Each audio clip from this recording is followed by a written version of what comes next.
पारंपरिक औषधोपचारांकडे वळण्यासाठी विज्ञानाच्या माध्यमातून लोकांचा विश्वास जिंकण्याचं पंतप्रधान नरेंद्र मोदी यांचं आवाहन.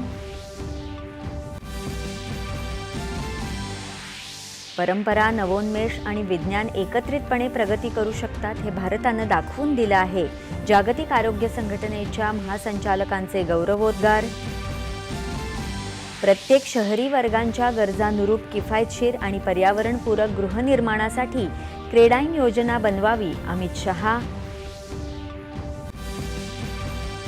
नॅशनल हेराल्ड प्रकरणी आरोपपत्राची दखल घेण्यास नकार देण्याच्या कनिष्ठ न्यायालयाच्या निर्णयाविरोधात ईडीची उच्च न्यायालयात याचिका.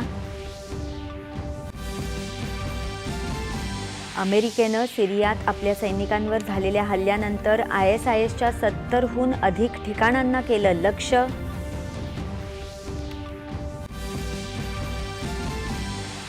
राज्यातल्या 23 नगरपरिषदा आणि नगरपंचायतींसाठी आज मतदान.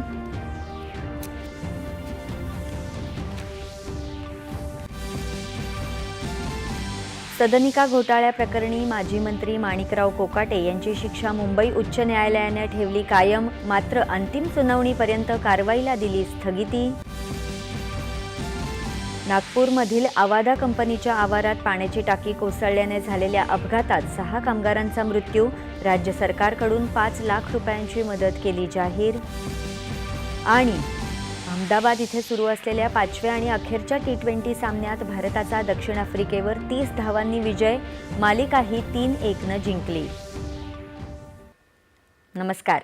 8:30च्या बातमीपत्रात मी आदिती